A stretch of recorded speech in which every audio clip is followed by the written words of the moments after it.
আসসালামু আলাইকুম। কক্সবাজারের বিখ্যাত খাবার হচ্ছে লইটা মাছ। লইটা মাছ যেভাবেই রান্না করা হোক খেতে কিন্তু অসাধারণ লাগে। আজকে রান্না করেছিলাম লইটা মাছের ঝোল, খেতে কিন্তু দুর্দান্ত হয়েছিল। আশা করছি আজকের রেসিপি আপনাদের ভালো লাগবে। প্রথমেই লইটা মাছগুলোকে আমি ছোট ছোট পিস করে কেটে ধুয়ে পরিষ্কার করে নিয়েছি। এরপর দিয়ে দিলাম 1 স্লাইস লেবুর রস। লেবুর রস দিলে লইটা মাছের যে একটা স্মেল আছে সেটা কিন্তু আর থাকবে না। এখন 30 মিনিটের জন্য ম্যারিনেট করে রেখে দিব।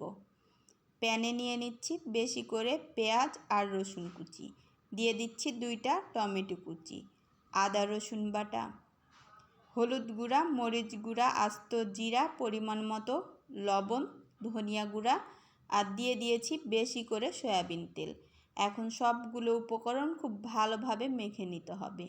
মশলাটা যত ভালোভাবে মাখানো হবে এই লইটার ঝোলটা কিন্তু খেতে ততটাই মজা হবে।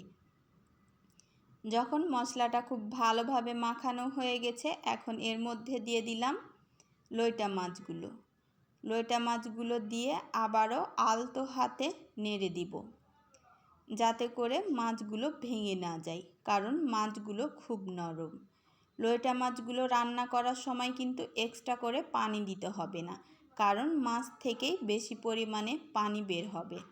এখন ঢাকনা দিয়ে ঢেকে মিডিয়াম আঁচে রেখে এখন লইটা মাছ থেকে পানিটা ছেড়ে আসা পর্যন্ত রান্না করে নিব। এর মধ্যেই দেখতে পারবেন লইটা মাছটা থেকে পানিটা ছাড়তে শুরু করবে। দেখতেই পাচ্ছেন লইটা মাছটা থেকে পানিটা ছাড়তে শুরু করেছে। এখন একটা খুন্তি দিয়ে আলতো করে একটু নেড়ে দিব। আবারও ঢাকনা দিয়ে ঢেকে মিডিয়াম আঁচে রেখে লইটা মাছটা থেকে সম্পূর্ণ পানিটা ছেড়ে আসা পর্যন্ত রান্না করে নিব। দেখতেই পাচ্ছেন লইটা মাছটা থেকে কতটা পানি ছেড়ে দিয়েছে। এখন ঢাকনা দিয়ে ঢেকে লইটা মাছটা সম্পূর্ণ সিদ্ধ হয়ে আসা পর্যন্ত রান্না করে নিব। দেখতেই পাচ্ছেন মাছটা কিন্তু ভালো মতো সিদ্ধ হয়ে গেছে। নামানোর আগে দিয়ে দিচ্ছি কাঁচামরিচ কুচি আর স্পেশাল মাছের মশলা। কাঁচামরিচটা দিলে লইটা মাছে একটা সুন্দর ফ্লেভার অ্যাড হয়। আর দিয়ে দিলাম বেশি করে ধনিয়া পাতা কুচি। ধনিয়া পাতা কুচিটা দিয়ে 4 থেকে 5 মিনিট মতো রান্না করে নিব। 4 থেকে 5 মিনিট মতো রান্না করে নিলেই তৈরি হয়ে গেল লইটা মাছের ঝোল। লইটা মাছের ঝোলটা খেতে কিন্তু অসাধারণ হয়েছিল।